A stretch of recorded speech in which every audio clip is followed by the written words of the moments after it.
Hello, everyone, and welcome to Pea in a Podcast. As promised, I have a second podcast for the month of June, and today I will be talking with Bob Krause on all things regarding picky eating. I'm sure nearly everyone listening knows who Bob Krause is. He's the one who started all of this and changed everyone's lives. Bob has single-handedly brought this subject into light, and I think we all feel very grateful to Bob for getting the ball rolling on this. I know my life has certainly changed since I discovered Bob's website, pickyeatingadults.com, back in 2009. I remember sitting in front of the computer and just crying over all the things I was reading, and I knew I had to meet Bob, which I ended up doing a couple of weeks later. So I feel very fortunate to be interviewing Bob today and would like to bring him on now. Welcome, Bob, to Pea in a Podcast. Really glad to be here, Amber, and how are you doing? I'm doing well. I think many of the listeners already know who you are, but for anyone who may be new, please tell us a little bit about yourself and how you founded pickyeatingadults.com. Wow, spent most all of my adult life up until my 50s as an adult picky eater, living in the shadows and hiding it at all costs. Spent 13 years in the U.S. Navy surviving on whatever I could eat at breakfast, and after that, I started a business around 1980, and sometime around the late 1990s, I came across proof that there was more than one person like me in the world on the internet. A gentleman by the name of Paul, who was a computer programmer, or he had a computer company in Great Britain, had posted a posting that was basically describing my eating disorder. And it was actually posted on a website for people that had anorexia or nervosa or bulimia, but it was hidden there. I made contact with him, but he was very shy about talking about things. And then after that, I found a young lady named Kendall who lived in Baltimore who was very chatty. And about a year after that, I decided I'm going to set up a website because I hadn't found anything else. And Picky Eating Adults started around 2003. And it's been running ever since, and as long as I live, I will never come close to creating or doing anything in my life that will touch and change the lives of as many people that have come to the website. I mean, even today I'll get postings, oh my God, I thought I was the only one, and it amazes me every time when I see one of those posts. I can attest to that, Bob. I'm one of those people.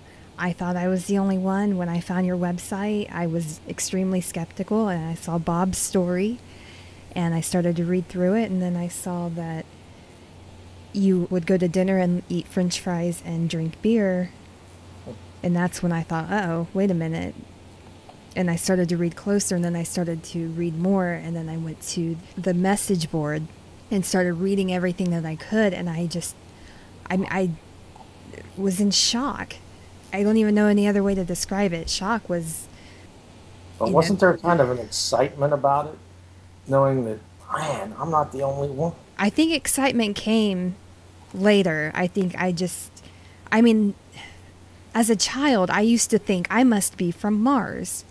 I must not be from here because I don't know how people can swallow a green bean and be happy about it. I don't even know how they can comprehend putting that in their mouths and chewing. So there must be something wrong with me. I must not even be from this planet. Like, I had that thought process over and over again and just accepted it, because if every doctor I had ever gone to had not heard of this, then it must not exist. It must be me. They'd say, don't worry about it, you'll grow out of it. Or you're lying. I mean, they would even get downright mean about it. And I thought, okay, I must be making this up. I must have done something. I would watch my parents get grief, and that used to just break my heart, because I knew that there was nothing they could do to change it. You know, they certainly tried in a gentle way. Well, were they somewhat relieved when they found out you found others to the point of maybe they didn't cause you to be that way? I'm not really sure how they feel exactly. My dad is just cool. I'm not really sure what my dad is thinking. My mom has been quiet as well, and she's normally not quiet, so I don't know if she's just taking it in. I don't know if she's gone through something on her own, or if she's still skeptical. I'm not really sure, but my outside family members, I had to do a video for Freaky Eaters in my home, and my cousin stopped by and watched me do some of this filming, and he hadn't heard yet. And he said, what do these other people eat? And I said, they eat French fries. And he said, really? And I said, yes. And, I told him about everything. And, he was shocked. Like, we're just never met anybody else. And that's the thing that gets me, is the similarities. It's not just that we have a hard time with food, but we seem to gravitate towards the same foods for the most part, with French fries being a major staple for most of us. That's so amazing to me.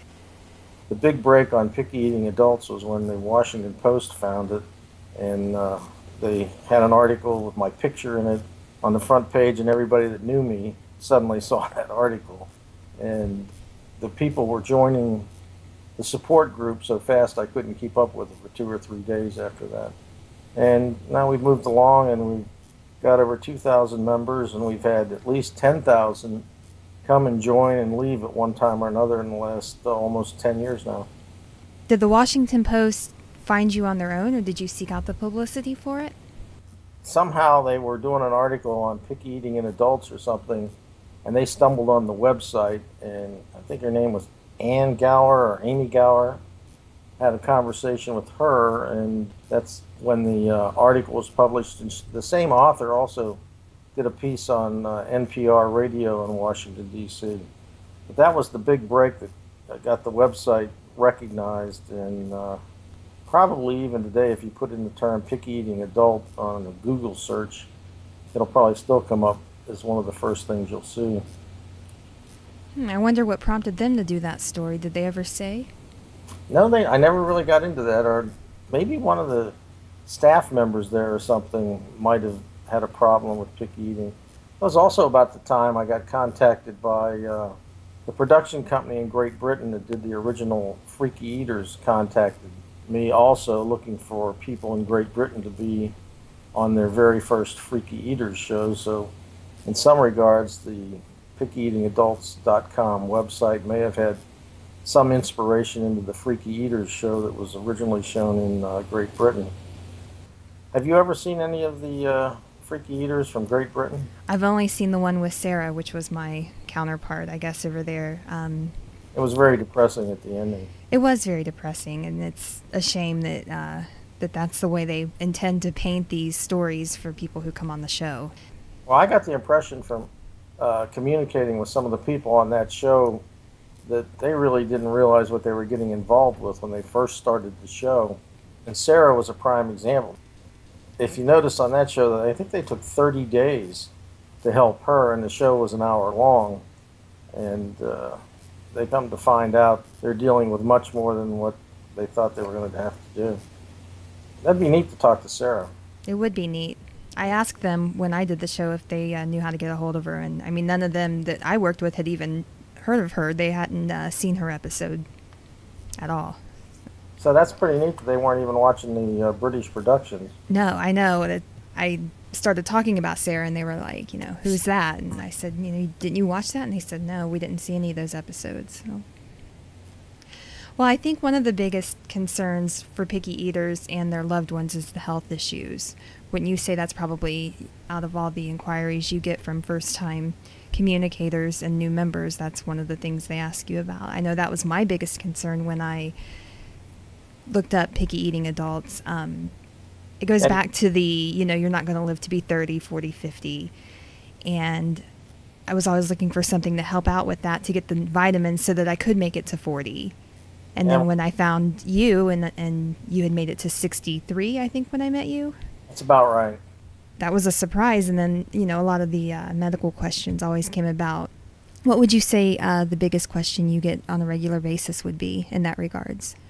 Well, like you say, am I going to die young? Our relatives are always ragging. You're never going to, 40 or 50, you can't possibly live very long eating this way. You just can't survive. And we've had people in their 80s that have come to the website at one time or another. And not only living, but in a lot of cases, people are actually thriving on the limited diet. And I know myself, I try to take some supplements or get something so I get my vitamins and different things that I might be deficient in. And my blood tests always came back that I was a little deficient in salt. Really? Yeah. I said, oh, darn.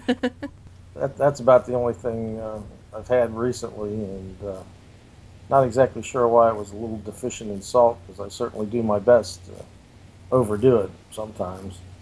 A little sidebar, you got all these people pushing this sea salt in all the snacks and everything. Right. They're also pushing a salt that has no iodine. It's not been iodized, and that's one thing that you need to maintain your health, and that's one of the only places you can get it. So the old table salt might not be so bad after. Did you ever become concerned when you would have like maybe some sort of ache or pain or headache or something that this was it? Because I started having chest pains when I was a teenager and I didn't know what they were. And since I had always been told I wouldn't live to see 30 or 40, I thought, well, this is it. Something's happening now, and did you ever experience that? The only scare I can ever remember having was about 15 years ago when I first got married to my current wife. I quit smoking, and I had been a 20 or 30-year smoker. And within a month or 2 months of quitting smoking, I was bowling one night and I got these pains in my chest, and I thought, oh, Lord, I'm going to die here at the bowling alley. No. And so I ended up in what they call the cath lab, where they put dye up in your heart and see how your blood veins are, if you're clogged up. And I had some of them that were at a 40% closure rate, which for my age wasn't the end of the world. But getting exercise, and over time I had stress tests after that, and everything appears to be normal now. But something was going on when I first quit smoking, and my body was not happy. And I didn't change my diet. It's about the only scare I ever had. That's interesting. I didn't know you were a smoker for so long. I guess I always thought that the picky eating might have a part to play in that, because smoking is, to me, it just seems so nasty tasting. But you could tolerate it? Well, it was one thing, though, that I could do where I could socialize with people. We were all sitting around smoking, and I felt like one of the gang.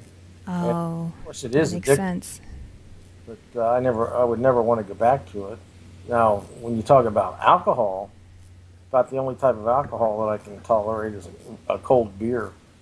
Don't like any of the mixed drinks, the vodka, the rum, gin, any of that stuff.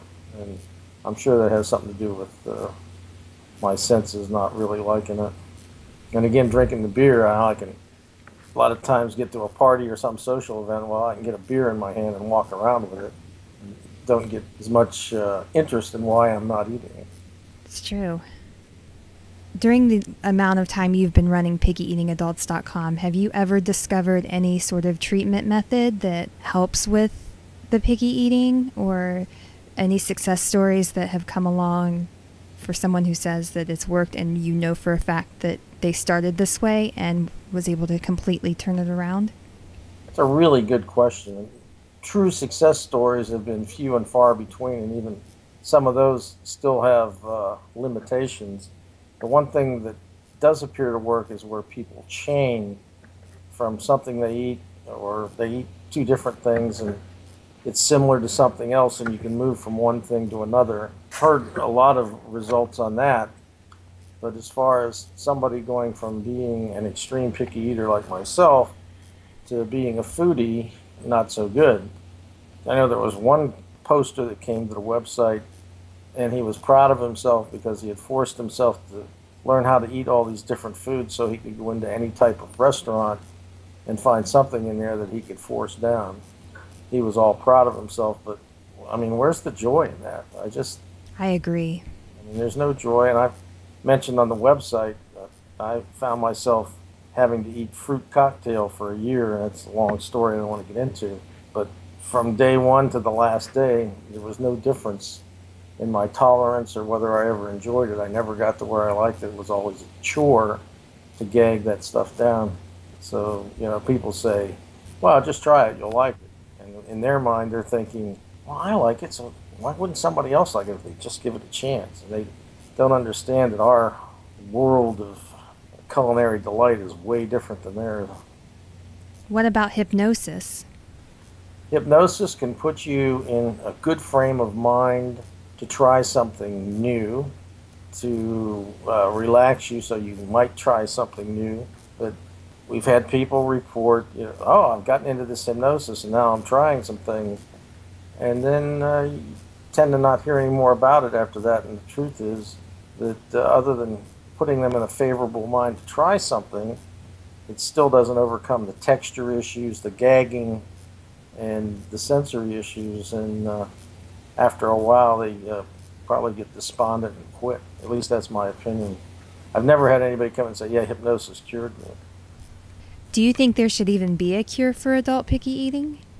Well, when we had the Food Network convention, one of the questions was asked, if I could wave a magic wand and make you all normal eaters, would you take the cure? And the biggest majority of people there said, yeah, they'd take the cure. But there were some that didn't. And I don't know whether there ever will be a cure for it.